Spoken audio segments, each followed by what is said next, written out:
Hola amigos, hoy nos adentramos en el universo arácnido con la reseña, sin spoilers obviamente, de la serie animada de Marvel, tu amigo y vecino Spider-Man. ¿Será esta una reinvención fresca del trepamuros o simplemente otra telaraña enredada? Así que quédate conmigo para descubrir lo bueno, lo malo y lo renerdo de los dos primeros capítulos de esta nueva serie. La serie fue creada y escrita por Jeff Trammell, mejor conocido por su trabajo en la serie animada de Craig of the Creek. Que la verdad, siendo sinceros, la serie animada no era tan buena, pero sorprendentemente para mí, la escritura de Jeff Trammell en esta serie de tu amigo y vecino, Spider-Man, sí es de lo mejor de la serie. Que la verdad a él sí le pongo una palomita, al que está, digámoslo así, pasable sería la dirección de esta serie que fue a cargo de Mel Sayer, quien ha trabajado precisamente en la serie animada de La Leyenda de Korra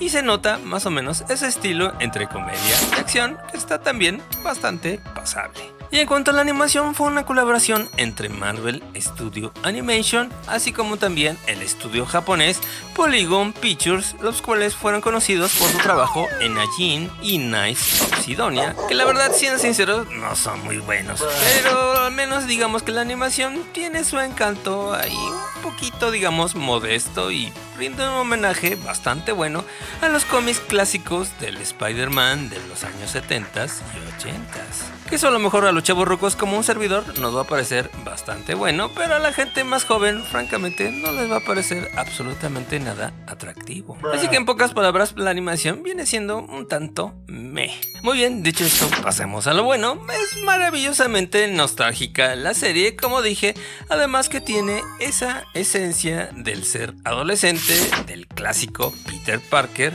bastante renerdo. Que al menos a mí eso me funciona bastante bien y yo creo que también a la gente tanto joven como grande nos va a funcionar. Otra cosa positiva para mí que introduce la serie son precisamente todos esos personajes reconocibles del universo de Marvel, pero sobre todo estos personajes pluriculturales y sobre todo plurirraciales que están bien utilizados y bien adaptados, porque estos personajes realmente son así en los cómics, como podría ser en este caso Nikko Minoru, mejor conocida por los Runaways, o el personaje de Wave, o el personaje de Tombstone o la Lápida, o el personaje de Amadeus Choi, que realmente todos son plurirraciales, pero realmente no están inventándose el agua tibia. Me parecen ok, están bien adaptados, son, digámoslo así, políticamente correctos y existen en los cómics y así son los personajes, así que me funcionan bastante bien. Todo lo contrario a lo que hicieron con otros personajes que francamente no me gustó absolutamente nada,